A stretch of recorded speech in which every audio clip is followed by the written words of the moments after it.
Eleanor Graves had counted every candle in the chandelier twice already. 47. She was certain of it now. Counting candles was far easier than counting the number of people in this ballroom who wished she had stayed home tonight. The Victory Gala at Winsford Hall was the most anticipated evening of the London season. Every titled family, every ambitious merchant, every silk-draped heiress had fought for an invitation. The grand ballroom dripped with wealth. Golden sconces lined the marble walls, orchestral strings floated above the murmur of expensive conversation, and enough champagne flowed to drown the Thames. The war against Napoleon's forces on the continent was over, and London's elite had gathered to celebrate their triumph in the most extravagant way they knew how. Eleanor had not fought for her invitation. She had inherited it, along with everything else her late father had left behind, which, as it turned out, was mostly debt and a name that no longer opened doors the way it once did. She pressed her back against the far wall near a marble pillar and kept her gloved hands folded tightly in front of her. The gloves were long white silk, and they covered everything from her fingertips to well above her elbows. That was the entire point of them. Beneath the silk, her skin told a different story. A landscape of thick, rippled scars that twisted from her knuckles to her forearms. She had stopped crying about those scars years ago. Now she simply hid them, the way one hides an old letter full of painful words. You fold it up, tuck it away, and carry on. "Can you believe she actually came?" A woman's whisper cut through the hum of music somewhere to her left. "In that gown? Good heavens, my kitchen maid dresses better for Sunday church." Eleanor heard every word. She always did. Her gown was plain grey muslin, modest and outdated by at least 3 seasons. She had no jewels, no feathered hairpiece, no embroidered shawl. Among the peacocks of London society, she looked like a sparrow who had wandered into the wrong garden. She was 30 years old, unmarried, scarred, and, according to every drawing room in the city, completely finished. The Earl of Ashworth had made sure of that.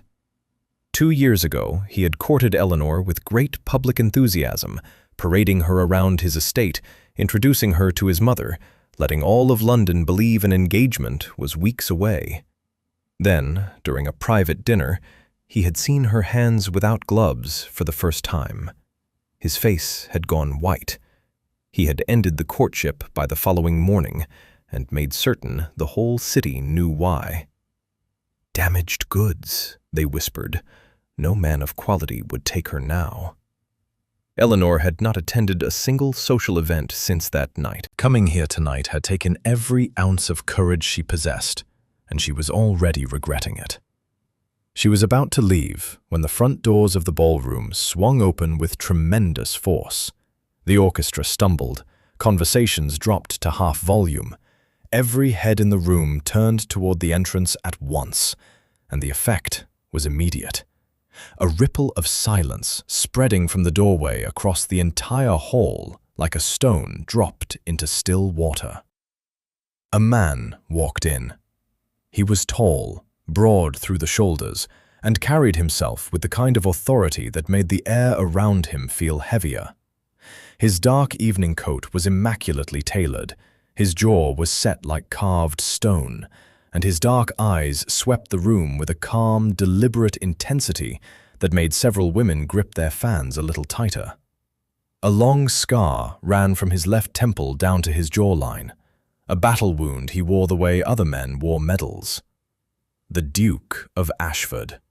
Arthur Blackmore. Eleanor's breath caught in her chest. She knew who he was.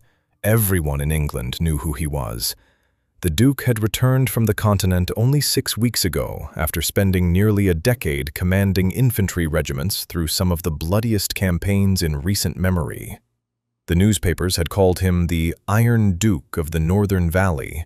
His family's estate stretched across thousands of acres in the countryside. His fortune was one of the largest in England.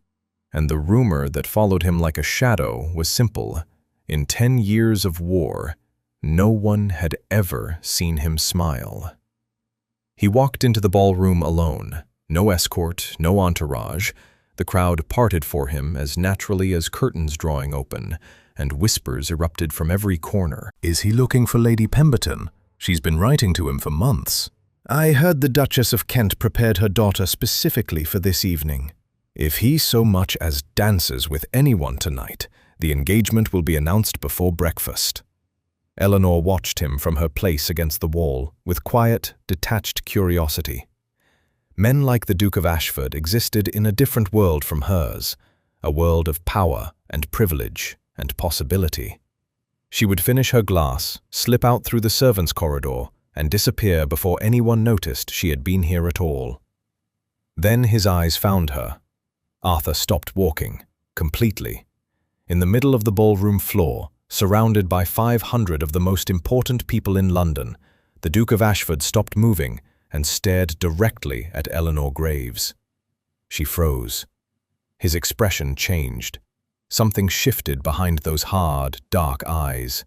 Something deep and unreadable and almost desperate. His lips parted slightly, and for the first time in what the newspapers claimed was a decade, the Iron Duke's composure cracked.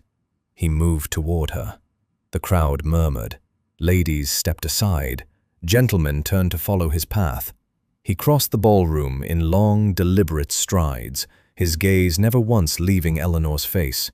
She could feel 500 pairs of eyes tracking his movement, tracking where he was heading, tracking her. Eleanor's heart hammered against her ribs. She wanted to run, but her legs had turned to lead. Arthur reached her. He stood so close she could see the faint lines the war had etched around his eyes. Without a single word, he reached down, took her gloved hand, and pulled her forward. Then he sat down in the gilded chair beside the pillar, drew her onto his lap, and held her there. The orchestra stopped playing. Every voice in the room fell silent at the same instant, as though someone had pressed a hand over the mouth of the entire ballroom. 500 guests stood frozen in place, champagne glasses hovering halfway to open mouths, fans suspended mid-flutter. The Duke of Ashford, the most powerful unmarried man in England, had just pulled a scarred, plain, rejected spinster onto his lap in the middle of the most important gala of the year, and he was looking at her as though she were the only person in the room. Eleanor stared at him, her face pale, her pulse roaring in her ears. "Who are you?" she whispered. Arthur's hand tightened gently around hers. His voice was low, rough, and meant only for her. "I am the man you saved." Eleanor's mind went blank. The words made no sense. She had never seen this man before in her life, or at least she had never seen this version of him.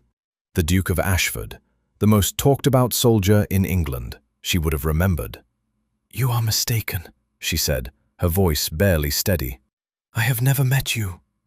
Arthur said nothing. He simply looked at her scarred gloves, then back at her face, and the expression in his eyes was so full of quiet certainty that it shook her more than any argument could have. The ballroom was still frozen. 500 guests stood watching them with the kind of horrified fascination usually reserved for public executions.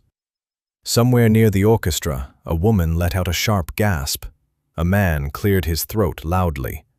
The scandal was building by the second, and Eleanor could already feel the weight of tomorrow's gossip pressing down on her shoulders like wet wool. "Let me go," she whispered. "You are making a terrible mistake, and I will be the one who pays for it." Arthur stood, bringing her to her feet in one smooth motion. His hand remained firmly around hers.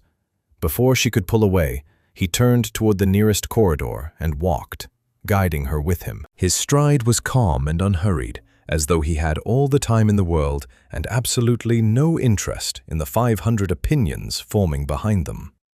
Eleanor wanted to resist. She wanted to yank her hand free and march straight out the front doors and into a hansom cab and never look back. But something in the way he held her hand, careful, steady, as though he was afraid she might disappear, kept her moving beside him. They passed through a narrow hallway lined with oil paintings of stern-looking ancestors and entered a small antechamber at the back of the house. Arthur closed the door behind them. The noise of the ballroom faded to a distant hum. The room was dim, lit by a single candelabra on a writing desk. 2 armchairs sat near a cold fireplace. Thick curtains blocked the windows. Eleanor pulled her hand free and stepped back. "Explain yourself," she said. Her voice had found its edge again. "You have just destroyed whatever shred of reputation I had left. Every tongue in that ballroom is already sharpening itself against my name, and by morning I will be the most ridiculous woman in London. So you will explain yourself, Your Grace, or I will walk out of this house and you will never see me again." Arthur stood very still. The candlelight caught the scar along his jaw and threw half his face into shadow. He did not look like a man playing a joke. He looked like a man carrying something heavy that he had been holding for a very long time. "Hartwell," he said quietly. "The village of Hartwell. 10 years ago. The summer of 1805. Eleanor's stomach dropped. "There was a young soldier," Arthur continued, "half dead with fever, collapsed in a drainage ditch on the North Road. Filthy, starving, separated from his regiment and too sick to stand. A girl found him. She was 20 years old. She dragged him to a storage barn behind her cottage, hid him under horse blankets, and spent 3 days nursing him back from the edge of death." The room had gone very quiet. Eleanor could hear her own breathing. "On the 3rd night," Arthur said, "a lantern fell in the barn. The hay caught fire. The whole structure was burning within minutes. That girl ran inside and pulled the soldier out through the flames with her bare hands. She herself so badly that her skin never healed." He paused. His voice had grown rough, like a man forcing words past something lodged deep in his throat. "The soldier was unconscious when she saved him. By the time he woke 2 days later at a field hospital, she was gone. No one in the regiment knew her name. No one in the village would speak of her. He searched for years. He wrote letters to every parish in the county. He sent men to knock on every door within 30 miles of that road." Arthur looked directly at Eleanor. He never found her. Until tonight. Eleanor's hands were trembling. She pressed them flat against her skirt to stop the shaking, but it made no difference. The memories she had buried so carefully, the smell of smoke, the sound of screaming timber, the white-hot pain that had swallowed her hands and arms, all of it came flooding back at once, sharp and vivid and terrible. "That soldier," she said slowly, "was a boy. A sick, filthy, half-starved boy with no name and no rank and mud caked into his hair. He weighed barely 10 stone. I carried him on my back." "I was 20 years old," Arthur said. "I had been separated from my regiment for 6 days. I was dying." "You were nobody." "I was nobody," he agreed. "And you saved me anyway." Silence settled over the room like snowfall. Eleanor stood perfectly still, staring at the man in front of her and trying to reconcile the memory of that wretched, fever-soaked boy with this broad, powerful, battle-scarred duke. It seemed impossible. It seemed like a story someone had invented to torment her. "Why did you do that in the ballroom?" she asked. "Pull me onto your lap like some kind of spectacle. You could have spoken to me privately. You could have sent a letter. Why humiliate me in front of everyone?" Arthur's expression shifted. For the first time, something close to shame passed across his face. "Because I walked into that room and saw you standing against the wall, and I saw the way they were looking at you," he said. "Every single one of them, looking at you as though you were nothing. And I could not bear it for one more second." Eleanor opened her mouth, then closed it again. She did not know what to do with that answer. It was too honest, too raw. It sat between them like a lit match in a dark room, small and dangerous and impossible to ignore. "I do not need rescuing, Your Grace," she said quietly. "I know," Arthur replied. "You are the one who does the rescuing. I have the scars to prove it." He looked at her gloved hands again. "And so do you." Eleanor barely slept that night. She lay in her narrow bed at the boarding house on Cheswick Lane, staring at the cracked ceiling while the sounds of London drifted through the thin walls. Distant carriage wheels, a dog barking somewhere on the next street, the muffled laughter of drunken gentlemen stumbling home from their clubs. Her mind would not stop turning. The Duke of Ashford, the boy from the ditch. 10 years she had carried that memory like a stone in her pocket, never speaking of it, never expecting anything to come of it. She had burned her hands saving a stranger, and the stranger had vanished, and that was the end of the story. She had accepted it the way she accepted everything else, with clenched teeth and a straight spine. Now the stranger had a name, a title, and apparently no sense of social boundaries whatsoever. By morning, the scandal had spread across London faster than a house fire. Eleanor knew this because Mrs. Henley, the landlady, brought her tea at 7:30 with wide eyes and a copy of the morning broadsheet. The front page carried a cartoon sketch of a tall, dark figure pulling a small, plain woman onto his knee, with the caption, "The Iron Duke's Curious Taste. Has war driven him mad?" Eleanor folded the paper in half and set it face down on the table. "There are 2 gentlemen downstairs asking for you," Mrs. Henley said, hovering in the doorway with obvious curiosity. "One of them arrived in the finest carriage I have ever seen parked on this street. The horse alone is worth more than this building." Eleanor closed her eyes. "Tell whichever duke is waiting that I am not receiving visitors. The other gentleman does not look nearly as friendly, dear." That gave Eleanor pause. She changed into her grey morning dress, pinned her hair back with plain combs, and descended the narrow staircase to the ground-floor sitting room. Arthur was standing by the window, dressed in a dark riding coat with his hands clasped behind his back. He turned when she entered, and something in his face softened just slightly before he caught himself. The second visitor was seated in the armchair by the fireplace, and the sight of him made Eleanor's blood run cold. The Earl of Ashworth. He had not changed in 2 years. The same narrow face, the same thin lips pressed together in permanent disapproval, the same pale blue eyes that looked at everything as though calculating its resale value. He wore an expensive grey suit with a silk cravat pinned by a ruby the size of a thumbnail. His walking cane rested across his knees, and he was smiling. That smile had never meant anything good. "Miss Graves," the Earl said pleasantly, as though they were old friends meeting for afternoon biscuits.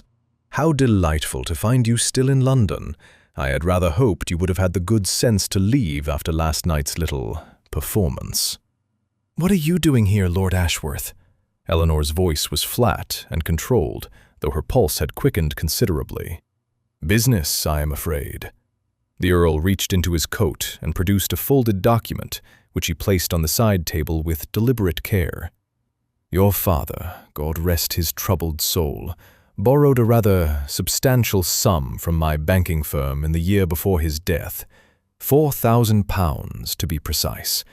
The original terms allowed for a generous repayment period, which I extended twice out of personal kindness." "You extended it because the interest kept growing," Eleanor said. The Earl's smile thinned. "The point, Miss Graves, is that the extension has now expired.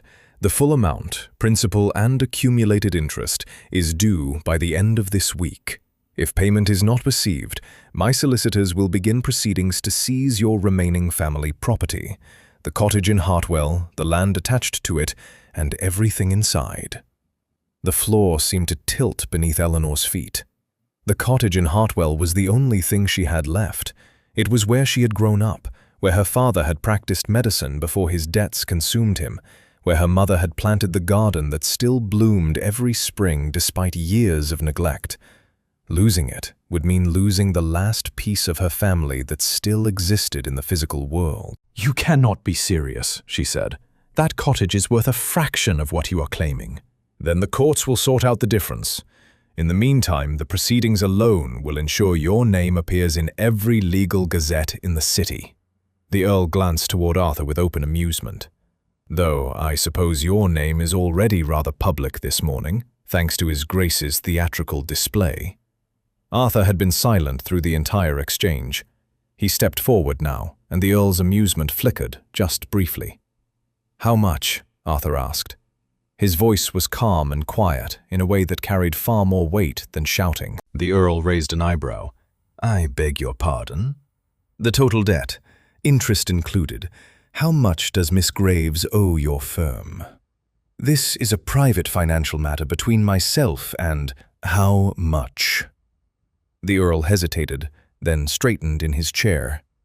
£6,200, give or take the solicitor's fees. Arthur reached into his coat, produced a leather billfold, and removed a bank draft. He walked to the side table, picked up the Earl's document, and placed the draft on top of it. "That settles the immediate claim," Arthur said. "Your solicitors will receive formal correspondence from mine by this afternoon, confirming a 90-day hold on all further proceedings while the original contract is reviewed for irregularities." The Earl's face went tight. He had clearly expected tears, panic, and begging, the usual weapons of a cornered debtor. A duke's checkbook had not been part of his plan. "This is not your concern, Ashford," the Earl said, standing. "You made it my concern the moment you walked into this room." The Earl looked between them, the powerful Duke standing by the window and the scarred spinster standing in her plain gray dress, and something ugly flickered behind his pale eyes. He collected his cane, adjusted his cravat, and walked toward the door. "90 days, Miss Graves," he said without turning around. "Not a day more." The front door slammed shut behind him. The sound echoed through the small house like a gunshot. Eleanor stared at the bank draft on the table. Her hands were shaking again. "I did not ask you to do that," she said. "I know," Arthur replied. "I will not be indebted to you." Arthur picked up the Earl's document and folded it carefully into his coat pocket. "Then we had better leave London before that man finds another way to corner you." They departed London the following morning, before the city had properly woken. Arthur's carriage arrived at Cheswick Lane at 5:30, when the streets were still grey with early fog and the lamplighters had not yet made their rounds to extinguish the gas flames. Eleanor had packed a single trunk. Her entire life fit inside it. 3 dresses, a wooden box of dried medicinal herbs, her father's old leather journal filled with botanical notes, and a small portrait of her mother painted on ivory that she kept wrapped in cloth at the bottom. Mrs. Henley stood in the doorway in her nightcap, watching Eleanor climb into the carriage with the kind of bewildered expression one might wear while watching a cat suddenly sprout wings and fly away. "If anyone asks," Eleanor told her, "I have gone to the countryside for my health." "Dear, after yesterday's papers, they will say far worse than that regardless." Eleanor knew she was right. She pulled the carriage curtain closed and settled into the seat across from Arthur. The carriage rolled north through sleeping London, past the shuttered shops of Cheapside, through the wide avenues near Regent's Park, and finally out beyond the city's edge, where the cobblestones gave way to packed dirt roads and the air began to smell of grass and open sky instead of coal smoke and horse dung. For the first hour, neither of them spoke. Arthur sat with his arms folded, watching the countryside scroll past the window. Eleanor kept her hands folded in her lap and studied him from the corner of her eye when she thought he was not looking. He was enormous. That was the plainest way to put it. The boy she had pulled from the ditch 10 years ago had been thin, wasted, barely recognizable as a grown man. The person sitting across from her now filled the carriage seat the way an oak tree fills a clearing, solid, immovable, taking up more space than seemed reasonable. His hands were large and rough, scarred across the knuckles. His face, with that long, pale line running from temple to jaw, looked like something that had been carved out of difficult stone by an impatient sculptor. She found it very hard to connect him to the memory she carried. "You keep staring at my scar," Arthur said without turning from the window. Eleanor looked away quickly. I was not staring. You have been staring for approximately 12 miles. I was thinking. About my scar.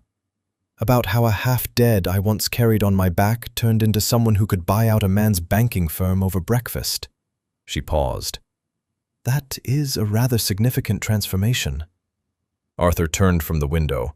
The faintest trace of amusement crossed his face, barely enough to notice, gone almost as quickly as it appeared. After your village, I was found by a supply column heading south. They carried me to a field hospital in Kent. I recovered in 3 weeks, rejoined my regiment, and spent the next 9 years fighting across the continent. He said it simply, the way a man might describe a walk to the shops. The title came when my elder brother died of typhus while I was stationed in Portugal. The estate, the fortune, the seat in the Lords, all of it arrived in a single letter. And the scar on your face? A French cavalry officer outside Salamanca. He was very committed to his work. Eleanor almost smiled. She caught it before it fully formed and pressed her lips together. The carriage rattled over a stone bridge, crossing a wide, slow river. The countryside had changed dramatically since leaving London. Rolling green hills stretched in every direction, dotted with sheep and divided by low stone walls.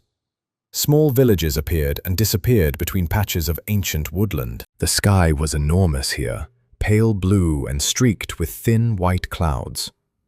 Where exactly are we going? Eleanor asked. Ashford Vale, my family's estate.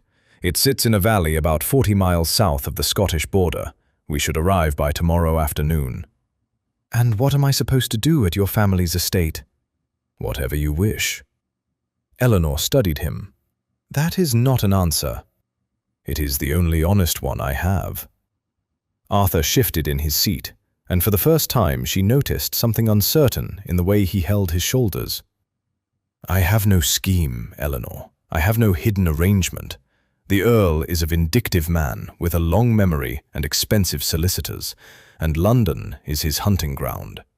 While my lawyers untangle your father's contract, you are safer away from the city. Safer, Eleanor repeated. So I am to hide. You are to breathe. There is a difference.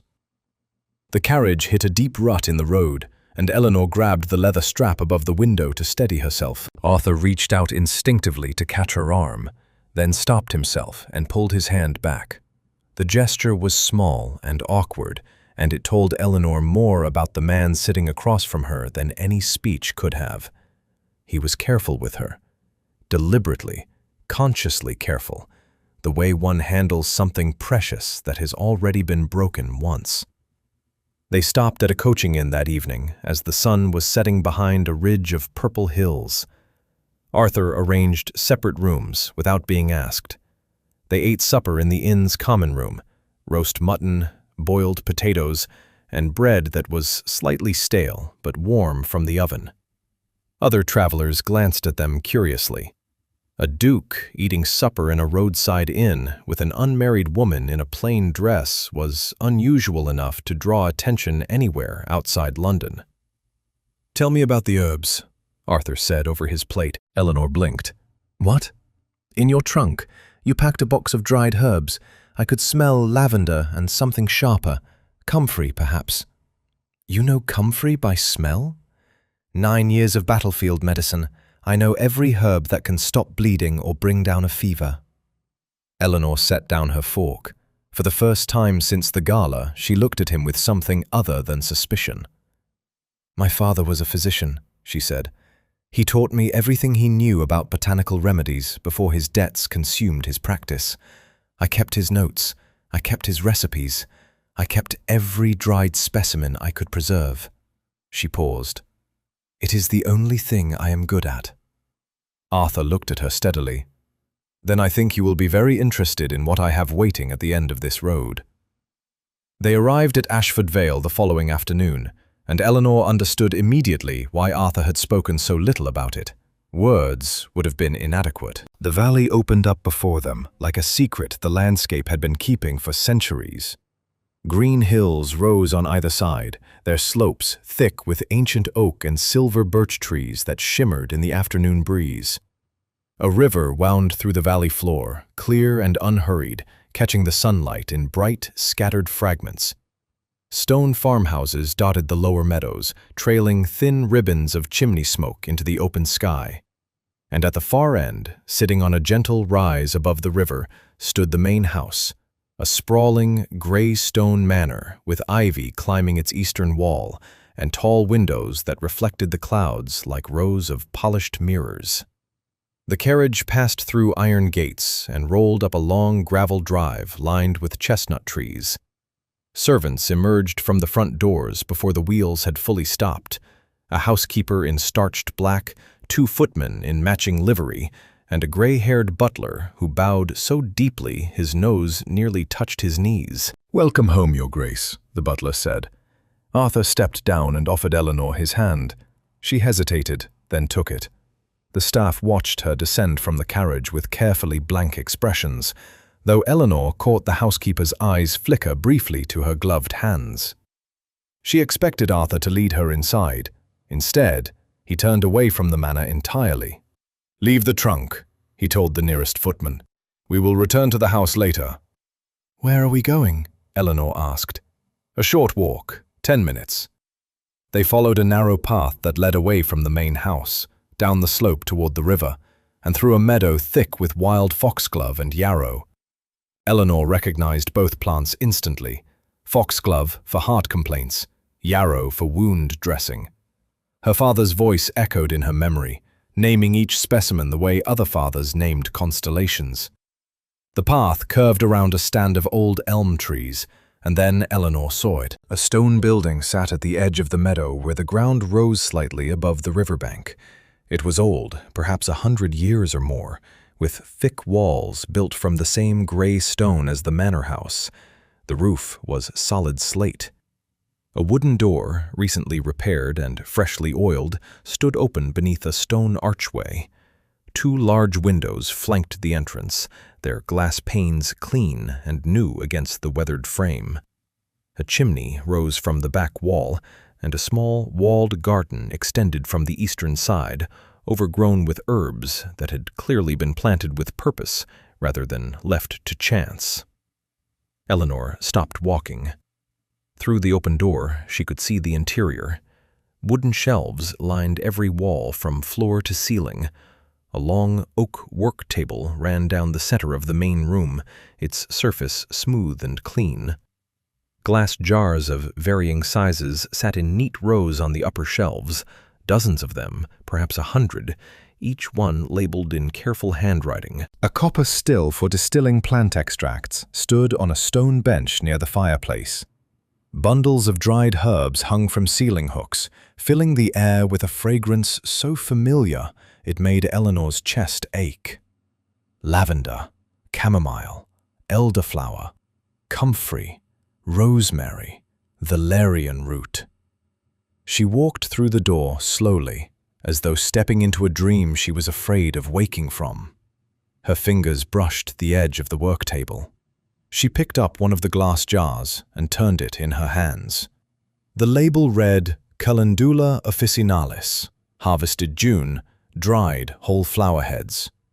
The handwriting was not Arthur's. It was precise, educated, botanical. "Who prepared all of this?" she whispered. "A man named Dr. Harding," Arthur said from the doorway. "He runs the apothecary in Edinburgh. I commissioned him 6 months ago to source and prepare a full collection of medicinal botanicals, British and continental varieties. He spent 4 months assembling everything you see here." Eleanor set the jar down carefully. Her throat had gone tight. 6 months ago, she said. "You did this 6 months ago." "I knew I was returning to England. I knew I would find you eventually. And I knew, from the herbs you kept in that barn the night you saved me, that this was your calling." Eleanor turned to face him. Her eyes were bright and fierce, and Arthur could not tell whether she was about to thank him or throw the jar at his head. "You remembered the herbs in the barn," she said. "I remember everything about those 3 days," The smell of the poultices you made, the way you ground the dried leaves between your palms because your mortar had cracked, the way you talked to me while I was delirious, naming every plant you used as though teaching a lesson to an empty classroom. He paused. You kept me alive with knowledge, Eleanor. And then you burned yourself, pulling me out before I could ever thank you for it. Eleanor pressed her scarred hands flat against the work table. The wood was cool and solid beneath the silk of her gloves. What exactly are you offering me? She asked. This building, the land it sits on, the supplies, the equipment, and enough funding to operate a proper apothecary clinic for the valley. The nearest physician is 20 miles from here. The people in this area have nothing. No doctor, no chemist, no one trained in healing. Arthur stepped inside. You would answer to no one. The clinic would be yours, your name above the door, your methods, your practice. I am offering you the chance to build something of your own. Eleanor looked around the room. The shelves, the jars, the copper still, the bundles of drying herbs turning slowly in the draught from the open window. It was everything she had dreamed of during those long, bitter years in London. Every quiet fantasy she had dismissed as impossible because no one gave scarred, unmarried women their own practices. Why? She asked. The word came out cracked and rough. Arthur held her gaze. Because you deserve a life that is bigger than the worst thing that ever happened to you. Eleanor turned away from him and pressed her hand against her mouth. She stood like that for a long time, facing the window, watching the river move through the valley below. Arthur did not speak. He did not step closer. He simply waited. When she finally turned back, her eyes were red, but her voice was steady. I will need more valerian root, she said. And your Dr. Harding has mislabeled the elderflower. That is clearly elderberry. Arthur exhaled slowly, and for the second time in 10 years, something that was almost a smile touched the corner of his mouth. 3 days passed, and Eleanor threw herself into the work with a ferocity that startled even Arthur's household staff. She rose before dawn each morning, crossing the dewy meadow to the stone building while the valley was still wrapped in pale mist. She reorganized every shelf, corrected 14 of Dr. Harding's labels, and sent a detailed list of errors back to Edinburgh with one of Arthur's footmen, along with a note that read, Your knowledge of the Apiaceae family is alarmingly poor for a man who calls himself a botanist. Please see attached corrections. The footman reported that he had never carried a letter that felt so dangerous. By the second day, she had cleaned and calibrated the copper still, tested the quality of every dried specimen, and begun preparing her first batch of tinctures, a comfrey salve for joint pain and a chamomile infusion for sleeplessness. By the third day, word had already reached the nearest village that a healer had arrived at the Duke's estate, and a farmer's wife walked 2 miles to ask whether Eleanor had anything for her husband's persistent cough. Eleanor examined the woman's description of the symptoms, prepared a mixture of thyme and horehound, and sent her home with careful instructions written on a piece of paper. She charged nothing. Arthur watched all of this from a respectful distance. He visited the building once each afternoon, usually bringing something practical, a delivery of fresh glass bottles from the glassmaker in the next town, a stack of blank ledgers for record-keeping, a crate of beeswax for sealing ointment jars. He never stayed long. He never interfered with her methods. He asked questions about her work with what appeared to be genuine interest, listened carefully to her answers, and left without lingering. It was, by any reasonable measure, a perfectly considerate arrangement. And it was driving Eleanor absolutely mad. On the morning of the 5th day, she found Arthur in the walled herb garden behind the building, kneeling in the dirt with his shirt sleeves rolled up, transplanting a row of feverfew seedlings into a freshly turned bed. His coat was draped over the garden wall. There was soil on his forearms and a smudge of mud across his jaw. He looked up when her shadow fell across him and gestured toward the seedlings. The gardener said these should go in before the next rain. I thought I would save him the trip. Eleanor stood over him with her arms crossed. She had been composing this conversation in her head since 3 o'clock in the morning, and she was not going to let a row of feverfew derail her. "We need to speak," she said. Arthur studied her face, read something there that made him set down the trowel and stood up. He wiped his hands on his trousers, which would have made his valet weep, and gave her his full attention.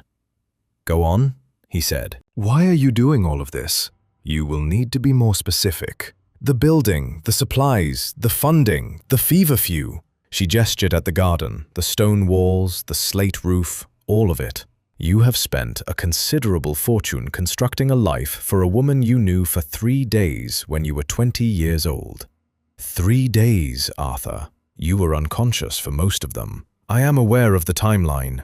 Then help me understand, because from where I stand, this looks exactly like a man trying to repay a debt he feels he owes. You believe I saved your life, and so you have decided to build me a clinic and fund my work and settle my father's obligations and wrap me in comfort until the scales feel balanced." She paused, and her voice dropped lower. "I will not be someone's act of penance." The words landed between them like a stone hitting still water. Arthur stood very still.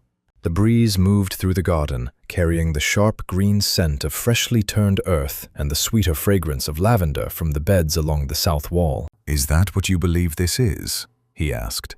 "Penance? What else could it be? You do not know me. You know a girl who dragged you out of a fire a decade ago. You have built an entire monument to a memory, and I am standing inside it, wondering whether you see me or whether you see her." "They are the same person." "They are not." Eleanor's voice rose. "That girl was 20 years old and foolish enough to run into a burning building without thinking. I am 30. I have spent the last 10 years being pitied and rejected and publicly humiliated by a man who could not stomach the sight of my hands. I am tired, Arthur. I am proud and I am difficult, and I have opinions about elderberry classification that have made grown men leave the room. I am not the gentle, selfless creature you have been searching for." Arthur looked at her for a long moment. Something shifted in his expression, a crack in that careful, measured composure he wore like armor. "You think I have been searching for a gentle creature," he said. "Eleanor, I commanded men through 9 years of war. I have dined with generals and argued with field marshals and buried soldiers half my age in foreign soil. I have met every kind of person this world produces." He stepped closer. "And I have never, in all those years, across all those miles, encountered anyone with half your fire." Eleanor's breath caught. "I am not doing this because I owe you a debt," Arthur said. "I am doing this because on the worst night of my life, in a burning barn in the middle of nowhere, someone showed me what real courage looks like. And every person I have met since then has fallen short of that standard. Every single one." He paused, "including myself." Eleanor stared at him. Her carefully prepared argument, rehearsed and polished since 3 in the morning, had completely abandoned her. "You are infuriating," she said quietly. "I have been told. I am still not convinced." "I know." Arthur reached down and picked up the trowel from where he had dropped it in the dirt. "So I will keep showing you until you are." He knelt back down among the feverfew seedlings and resumed his work, leaving Eleanor standing in the garden with her arms still crossed and absolutely no idea what to say next. The village of Ashford Cross sat 2 miles east of the estate, tucked into a bend in the river where the valley narrowed between 2 steep hills. It was a small, honest place, a church with a crooked spire, a blacksmith, a general store, a row of thatched cottages, and a coaching inn called the Grey Mare that served as the social heart of the community. Farmers gathered there after market days. Travelers stopped for ale and a warm bed. The innkeeper, a stout woman named Mrs. Poole, knew every soul within 15 miles by name and kept a pot of soup on the fire from dawn until midnight. Eleanor had visited the inn twice since arriving in the valley, both times to purchase herbs from a traveling merchant who passed through every fortnight. She had grown fond of the place. It was plain and warm and entirely free of the suffocating judgment she had endured in London's drawing rooms. On the 6th day, she walked to the village alone. Arthur had offered his carriage, but Eleanor had refused it. The walk was pleasant, a mile along the river path, then up a gentle slope through a sheep pasture to the edge of the village. She needed ink and writing paper from the general store, and Mrs. Poole had mentioned that a farmer's daughter in the next valley had been suffering from recurring headaches. Eleanor wanted to ask around for details before preparing a remedy. She was standing at the counter of the general store, counting coins for a bottle of ink, when the door opened behind her, and a voice she had hoped never to hear again filled the room. "Miss Graves, what an extraordinary coincidence." Eleanor turned slowly. The Earl of Ashworth stood in the doorway, dressed in a travelling coat that looked absurdly expensive against the modest backdrop of the village shop. His thin smile was firmly in place. Behind him, visible through the shop window, 2 men waited beside a black carriage parked on the lane. They were broad-shouldered, rough-looking, and dressed in the kind of plain, dark clothing that debt collectors favored when they wanted to intimidate without drawing too much attention. "It is hardly a coincidence," Eleanor said evenly, "if you tracked me here." Tracked is such an ugly word. I prefer to say I followed my financial interests. The Earl removed his gloves 1 finger at a time, as though the gesture required his complete concentration. "Shall we step across to the inn? I have a matter to discuss, and I would rather do it sitting down." "You can say whatever you need to say right here." "I really cannot." His pale eyes flicked toward the shopkeeper, who was pretending very hard to arrange tins on a shelf while listening to every word.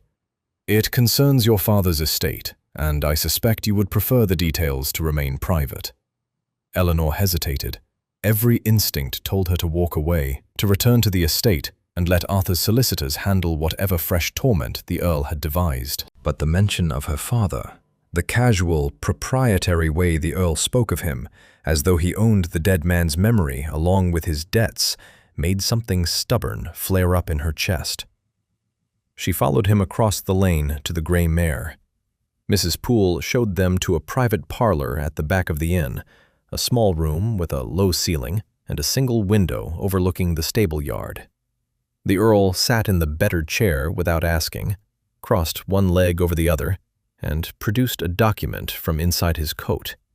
He unfolded it on the table between them with the slow, theatrical care of a man who enjoyed watching people squirm. "Your father's original loan agreement," he said. "You have seen this before, I assume." I have. "Then you may recall that the terms included a provision regarding collateral, specifically that any property acquired by the debtor or the debtor's immediate family during the life of the loan could be claimed as supplementary security against the outstanding balance." He tapped the middle of the page with 1 manicured finger. Article 14, subsection 3.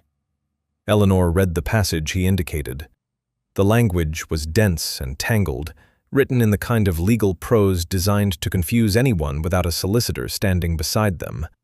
But the meaning was clear enough, and it made her stomach turn. "This clause expired when the original repayment period ended," she said. "It did, and then I extended the repayment period, twice. Each extension renewed every provision in the original agreement, including Article 14. The Earl leaned back. "Which means that any property acquired by you, or acquired on your behalf, while the debt remains outstanding, falls under the scope of this clause." Eleanor understood. The realization hit her like cold water. "The apothecary," she said. "The apothecary?" The Earl smiled. "A rather charming stone building on the Duke's estate, I am told.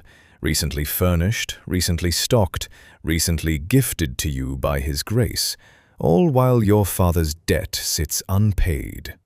The Duke's bank draft settled the immediate claim. Your own solicitors acknowledged it. The bank draft covered the principal, the accumulated interest, the solicitor's fees, and the penalty charges for the original missed payments remain outstanding. The balance is still open, Miss Graves, and as long as it is open, Article 14 applies. He slid a second document across the table. I am prepared to close the matter entirely. All debts forgiven, all claims withdrawn, all proceedings halted. In exchange, you will sign the deed of the apothecary building over to me. Eleanor stared at the document, the legal text blurred in front of her eyes. She could hear Mrs. Poole moving around in the main room, the clink of glasses, the distant sound of a horse shifting in the stable yard. Ordinary sounds from an ordinary world that suddenly felt very far away. "You do not want that building," Eleanor said quietly. "It is worth nothing to you." "You are correct. I do not want the building." The Earl's smile hardened. "I want you to have nothing. I want every shred of independence the Duke has handed you to be stripped away, piece by piece, until you understand that scarred, ruined women do not get second chances. They especially do not get them handed to them by dukes who have lost their minds." The ugliness of it sat in the room like a stain. Eleanor looked at the man across the table, the man who had courted her, who had held her hand in a moonlit garden, who had flinched at the sight of her scars and discarded her like a spoiled piece of fruit, and she felt something harden inside her chest. "I will not sign," she said. The Earl stood. He straightened his coat and collected his gloves from the table. "You have until tomorrow morning," he said. "After that, my men will deliver the claim to the local magistrate, and the seizure will proceed whether you agree or not." He walked out of the parlor, through the main room, and into the lane where his carriage was waiting. The two broad-shouldered men climbed up behind him, and the black carriage rolled out of the village, leaving deep tracks in the dirt road.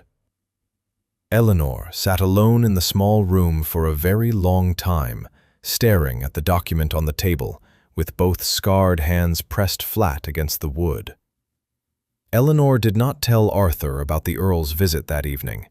She returned to the estate, ate supper in her room, and sat at the small writing desk by the window, staring at her father's leather journal until the candle burned down to a stub. She read his notes on medicinal plants, the careful drawings of leaf structures, the precise measurements for tinctures, the margin notes written in his cramped, familiar hand. On the last page he had ever written, dated 3 weeks before his death, he had scrawled a single line: "Forgive me for what I am leaving you to carry." She closed the journal and pressed her forehead against the cover. By the time the sun rose, Eleanor had made her decision. She would sign the deed. She would give the Earl his worthless victory, keep the cottage in Hartwell, and disappear into the countryside to practice medicine from her father's old kitchen table, the way she had before any of this began. She had rebuilt her life from nothing once. She could do it again. She dressed, tucked the Earl's document into her coat, and walked out of the guest room at 6:30. Arthur was waiting at the bottom of the staircase. He was dressed in full riding clothes, boots polished, coat buttoned. His expression was calm, but his eyes had the focused, sharp quality Eleanor had only seen once before, in the antechamber at the Gala, when he had told her the truth about the barn fire. Behind him, through the open front doors, she could see a second carriage parked on the graveled drive. Arthur's solicitor, a thin, precise man named Mr. Whitmore, whom Eleanor had met briefly on her first day at the estate, stood beside it, holding a leather case. "Mrs. Poole sent a message to the house last night," Arthur said. "She told me everything." Eleanor stopped on the stairs. She had no right. She had every right. She is a good woman who saw another good woman being threatened under her roof, and she did what decent people do. Arthur held out his hand. "Give me the document. I am handling this myself." "By surrendering everything you have built in the last 5 days?" "By protecting the only thing my father left me." "Eleanor." Arthur's voice was steady and firm, and there was nothing in it that resembled pity. "Your father left you more than a cottage. He left you his knowledge, his skill, and the kind of stubbornness that makes grown men leave rooms. You told me so yourself. Now give me the document and let me finish what I should have finished in London."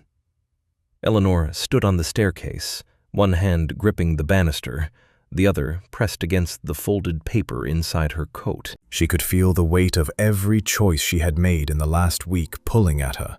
The Gala, the antechamber, the carriage ride north, the stone building with its shelves of glass jars and bundles of drying herbs. All of it balanced on this single moment. She pulled the document from her coat and handed it to him.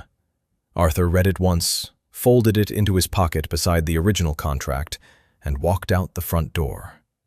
They rode to Ashford Cross in silence. The morning was cool and bright, the valley still damp with dew. When the carriage reached the village, Eleanor saw immediately that something was different. The lane outside the grey mare was crowded with people. Farmers, shopkeepers, the blacksmith and his apprentice, Mrs. Poole standing in her doorway with her arms folded across her chest.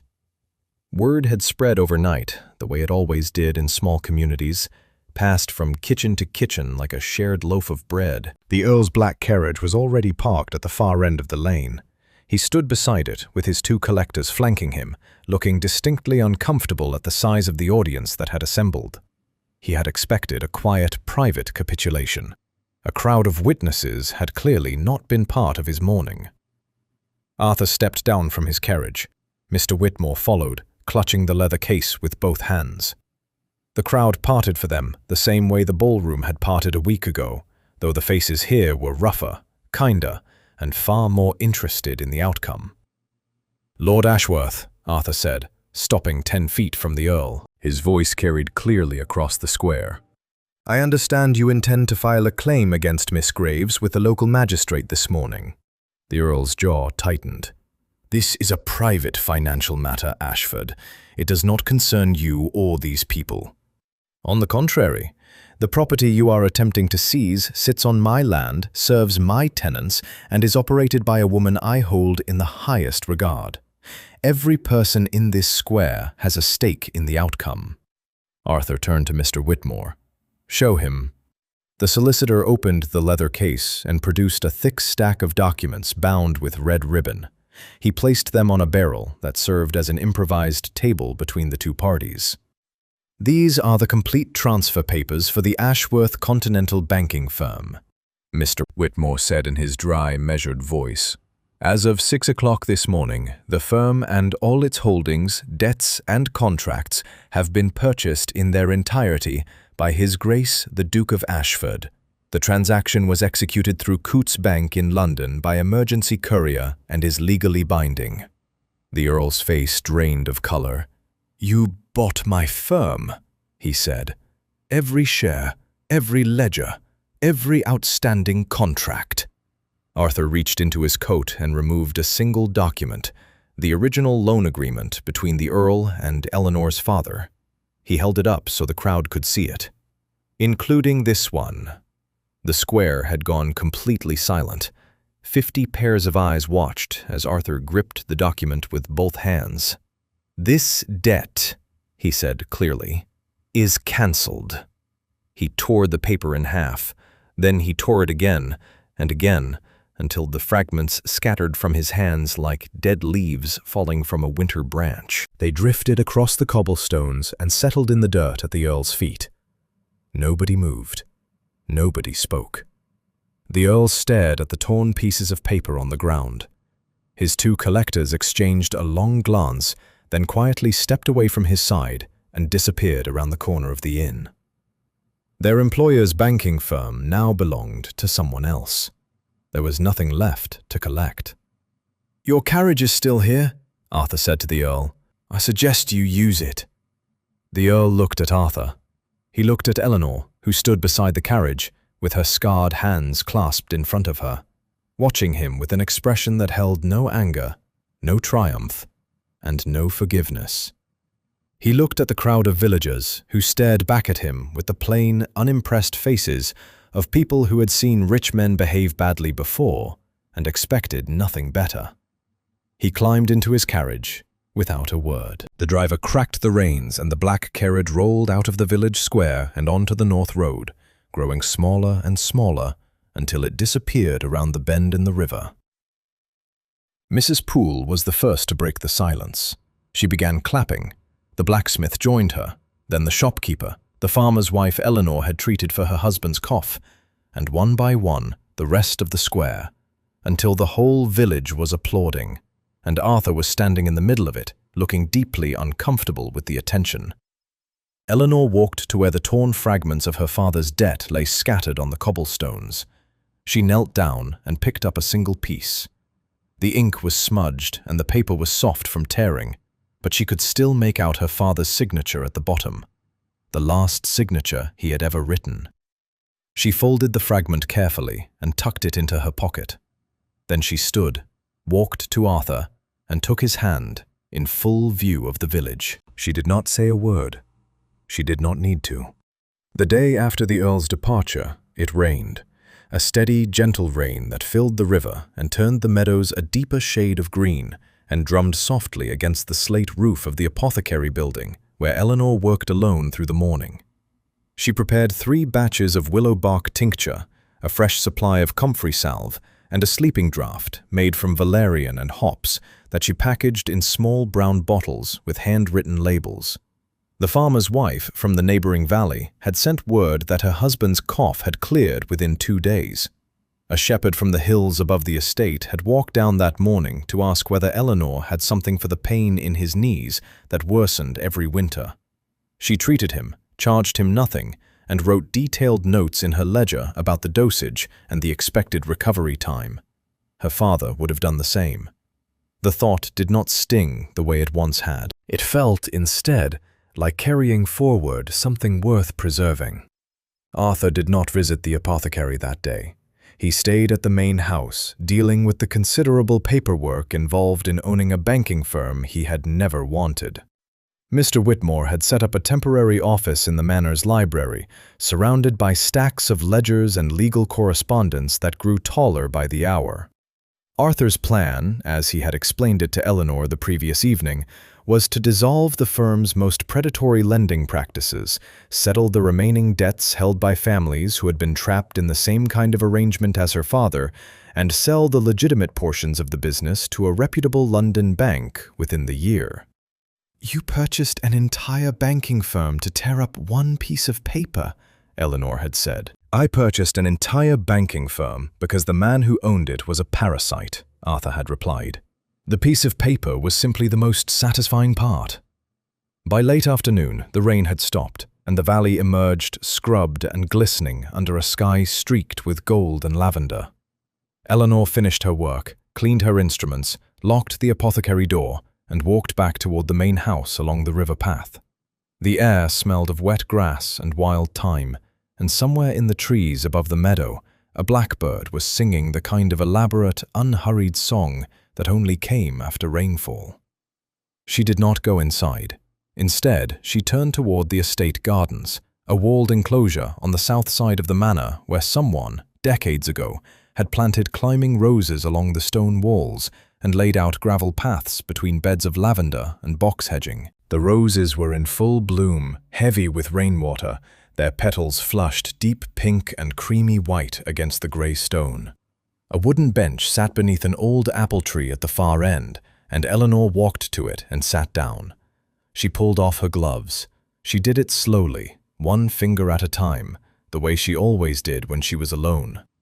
The silk peeled away from her scarred skin, and she laid both gloves across her knee and held her bare hands up in front of her.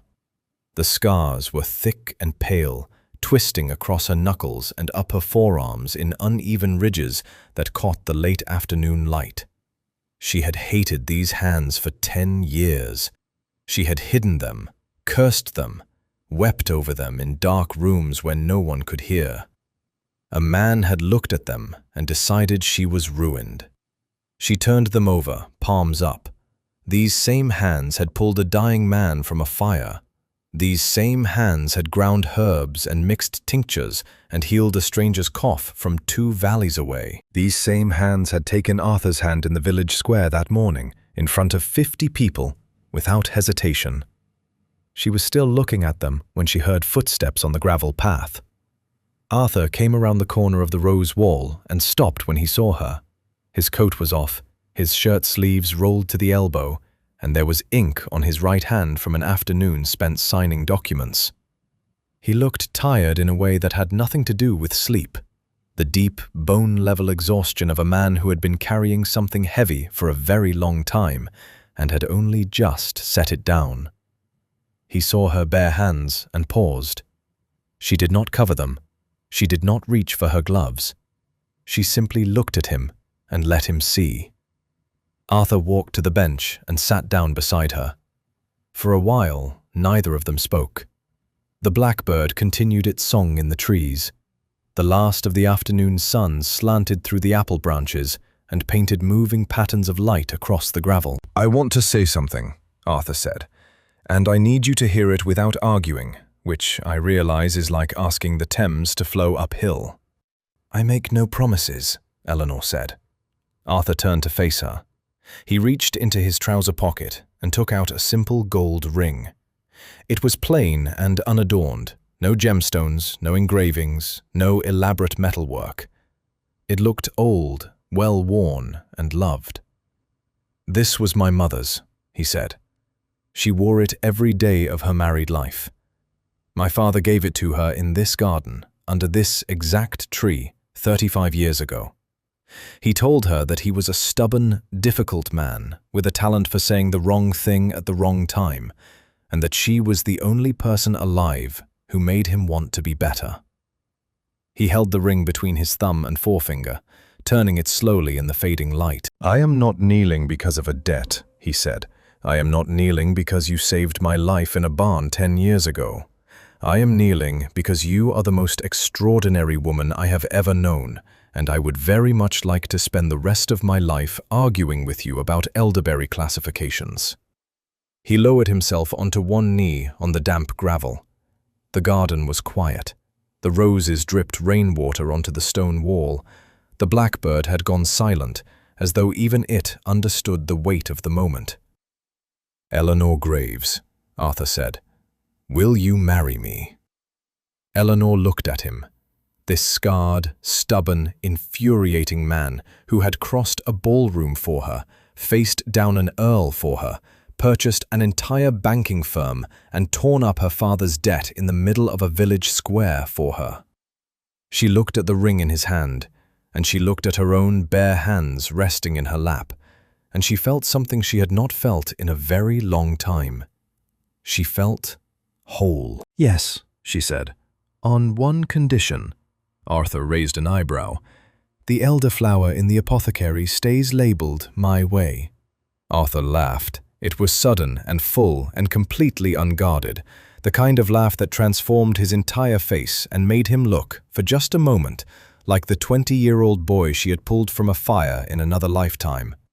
The sound of it echoed off the garden walls and carried across the valley, and Mrs. Poole, who was delivering a basket of eggs to the manor kitchen, later told the whole village that she heard the Duke of Ashford laugh for the first time in living memory. They were married in the village church in Ashford Cross on a bright morning in late September, with Mr. Whitmore as the legal witness, and Mrs. Poole crying so enthusiastically in the front pew that the vicar had to pause twice during the ceremony. Eleanor wore a dress of deep blue silk, her favorite color, chosen by her alone, and she wore no gloves. Her scarred hands held a bouquet of wildflowers picked that morning from the meadow beside the apothecary, and when Arthur took those hands in his at the altar, he held them as though they were the most precious things in the world. They returned to London society the following spring. Eleanor stood beside Arthur at the opening ball of the season, introduced formally as the Duchess of Ashford, and the same ballroom that had once frozen in shock at the sight of her now fell silent for an entirely different reason. She was radiant, composed, and utterly unbothered by the whispers that still circled the edges of the room. A young woman approached her during the evening, barely 19, shy, wearing long gloves that she kept tugging at nervously. She asked the Duchess, in a halting whisper, whether it was true that she ran a healing clinic in the Northern Valley. Eleanor smiled and took the girl's gloved hand in her bare, scarred one. "Come visit me," she said. "I will teach you everything I know."